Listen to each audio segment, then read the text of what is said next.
I need that BlackTree TV. I need that BlackTree TV. I need that BlackTree TV. BlackTree TV. All right, Jamaal Finkley, BlackTree TV. I'm honored to be here with Mr. Eriq La Salle, who plays Sergeant Lashman in the upcoming show on Prime called On Call. And you also executive produced it. You're one of the executive producers. So thanks for taking the time. Been a fan a long time. I know you've been on the screen. Like you just celebrated your 40th year on screen. And you also spent like a short amount of time as a rapper. I mean, 'cause we remember you in rapping as the character Ice. Approved by the board, you can check it. It's all legal. It's illegal, criminal, that's illegal. I've told you once, now I'm telling you twice. Don't push for a third, cause I'm not that nice. Hood tried to be polite, calm as can be. Any more interruptions, you deal with me. So your career's been filled with twists and turns from an author to a producer to director to an actor. Can we take you back a little bit to after Juilliard, after you got you cut your teeth in the industry and you're cast as Darryl Jenks for Coming to America. Can you tell us a lot about like just that feeling of like getting into that project, and did you know from the beginning that it would be like such a classic with all those great actors in it? I don't think anyone ever knows what's going to happen. I think you hope. I mean, I've done good projects that, no one saw, and I've done mediocre projects that people saw, so you don't control that. I mean, obviously, the better the script, the better the attachments, who's the director. Eddie was the biggest star at the time. So don't get me wrong, if you're gonna play those odds in Vegas, you're gonna bet on it being something, with that, but you still never know. So you just, you show up, you do your best, and you have some fun with it, and you leave it up to whatever its fate is going to be, and every once in a while you're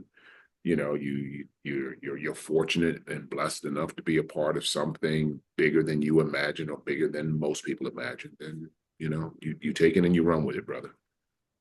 When you look back, I know it's like some characters that just stick to your fans or whatever. Like, do people go to Dr. Peter Benton or to Soul Glow Darryl Jenks more, where they just like, oh, it's Eriq La Salle? Like, which one do you think is just the most iconic for you as far as like what fans just like approach you for?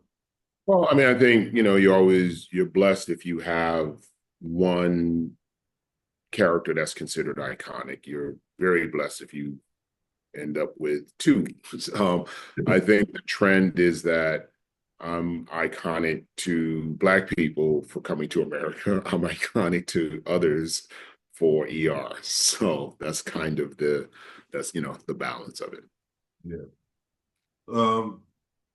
And producing, I mean, you worked with Dick Wolf he's produced so much stuff. He's definitely should have a whole block in Hollywood, not a star. But what have you learned? Because I know you did Chicago PD as a producer also.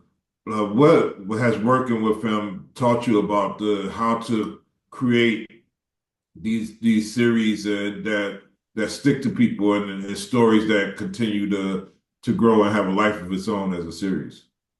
I just think, I obviously admire his business acumen, and he's a master at what he does.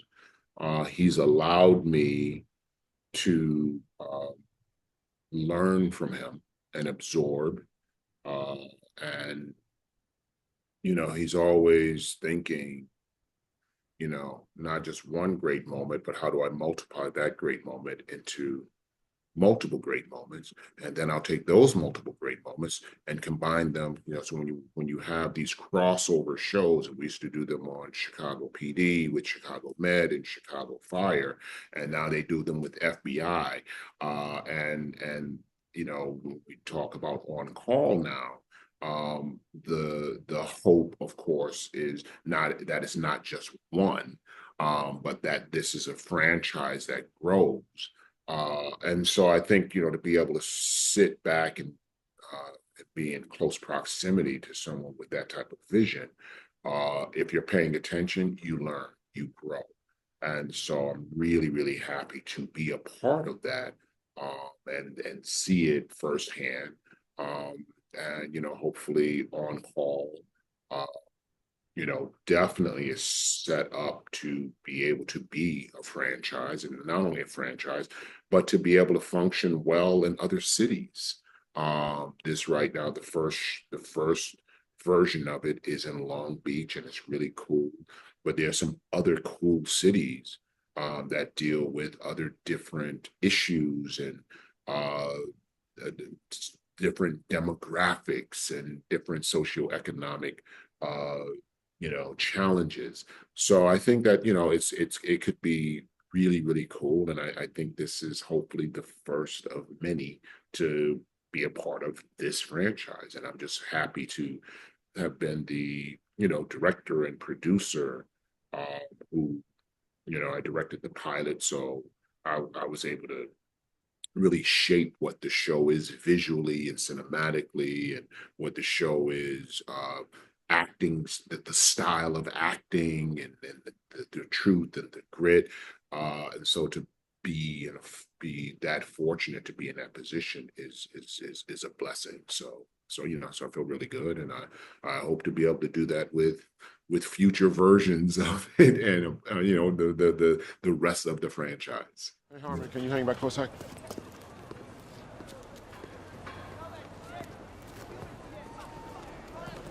So I guess you didn't hear. Hear about what? The apartment's being sued for that street takeover the other night. Sued by who? Some shop owner.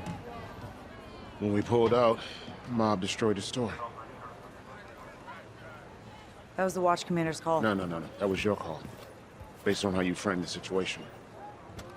I got us out of a dangerous spot. Since when is danger not a part of the job? I kept my trainee safe. You kept him on a leash because you didn't think he could handle himself. And because of that, we left people to fend for themselves. Maybe you're cool with that. I'm not. Yeah. You also spoke earlier about it, that you're an author, and you wrote Laws of Depravity, Laws of Wrath, and Laws of Annihilation. Is there any future of that coming to the visual form on the screen? Have you can we look forward to seeing that as well? That's always been the goal. I have 2 more books in the first Laws franchise. So the next book will be Laws of Solomon, which we will be releasing in the fall. And then we'll wrap it up with book 5. And then that's the time to, learning from the master, learning from Dick Wolf, having a built-in franchise. But, it's always been important to me. I've been working on these novels for a long time. And it's been super important to me for a major part of my career that we as people of color start having more ownership of the project. And so I think that no matter what happens, the question of what AI will and won't replace at some point, I think as long as you are a content provider and creator, I think there'll be some space in this, mysterious new world that we're approaching, because I don't know, and AI will start creating scripts and start doing that. But I still think if you are a good content creator, then there's hope for you. So I want to be a part of that. I want to continue to create content, but I want to create franchises. Like I said, having learned and been a student of Dick Wolf's for so long, I understand the power of franchise. I understand the power of ownership, and so I've been preaching that for several years. And this has been my way of actively pursuing it with these novels. And so, like I said, I'm really, excited that, the next one comes out and then the one after that. And I've already started writing my next franchise, which has nothing to do with the first one. So in the spirit of Dick Wolf, you're always thinking ahead with a franchise mentality. That's one of my many big takeaways from him and from being fortunate enough to be in close proximity to study what he does and how he does it. I have to ask you, we have a podcast called Writer's Block where we talk to authors, but when you get to that point, if you reach a point of writer's block, like how do you get past it? What is your method of you getting stuck here, going into act 3 or whatever it is, and how do you get unstuck?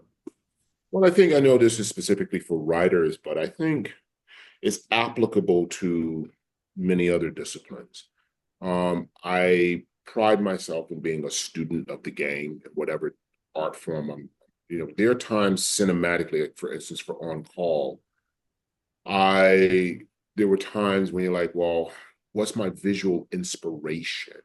And so I think when you're kind of blocked on anything, I think you have to find a source of inspiration. I think with writer's block, I read a lot. You don't read, you don't write. And so many people have said that, many of the great writers have said that. And so sometimes when I'm blocked, I can just let go and absorb new information. But that's the same thing for me visually. Like, I'm shooting something right now in New York. I go back, I start studying. I'm like, I want, I'm looking at stylistically, I want this visual palette to be like Sicario. I want it to be like, so you look at the influences. So you, as a writer, you look at who are the authors that inspire me? Who are the authors that, and just absorb that.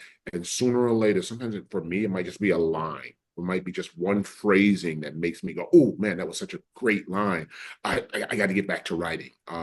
Sometimes it might take a couple of days for me to really kind of lose myself and be frustrated. But my answer to all of this is inspiration frees us up, whether it's visual art, like I said, I looked at things for all, and then here's the cool thing is when you get to a point where maybe you become the inspiration for fellow artists, when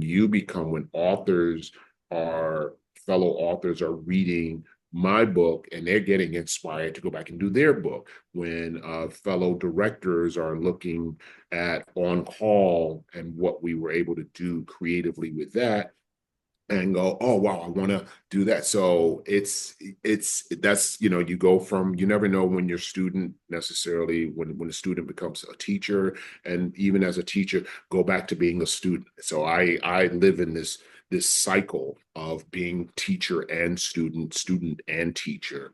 But that's what to me gets me through writer's block, visual block. All of it to me is similar. And last question. You've had the opportunity to work with the late Robin Williams, the late John Amos, the late James Earl Jones, late Cicely Tyson. When you look back, like how does it feel to be able to share the screen with those amazing stars of the screen that like whose art will live on forever with you, alongside of them? Well, I think that, there's an old saying, be careful sometimes of meeting your heroes because they'll only let you down. I can say that with everyone that you name, it was even better meeting them in person.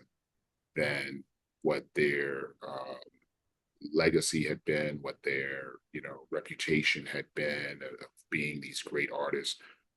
James Earl Jones being in some ways the most significant, because I started a relationship with him. I was fortunate enough to when I was in school in college, I went to go see him Broadway because I was doing a play by the same author, South African author by the name of Otto Fugard. He was doing Master Harold and the Boys on Broadway. I was doing a play called Statements After an Arrest. And so I started that relationship with him. He came and saw me at I was at graduating NYU at the time, in a tiny little room. And then coming to America, of course. And then I cast him in the first film that I directed called Rebound for HBO. So I had a really long story. Cicely, Tyson, and I, she played my grandmother in one project. She played my mother in one project. Robin Williams was so amazing because you thought you were going to get like this crazy, zany, character, man. And he was so grounded. And, when we were doing 1 hour photo, he was so grounded and so accessible and so kind and cool. John Amos was just fun. John Amos, I mean, you grew up to him, he was the epitome of a blue collar, hardworking Black father. So you had that, and he was just what you saw. Cool, kind, relatable, and just that he was that Black father from the hood, you know what I mean? And so I've been fortunate and blessed to, like I said, not only meet these people, but the fact that they exceeded even expectations of what I thought they might be. Thank you for your time. It was a great interviewing you. I can't wait till everybody gets to see you on call. I've watched all 8 episodes and I love it. Can't wait till it branches out to whatever it's gonna become. And I'm looking forward to your next books, man. Make sure we get you on writer's block so we can talk about book 4 and 5 in the new series.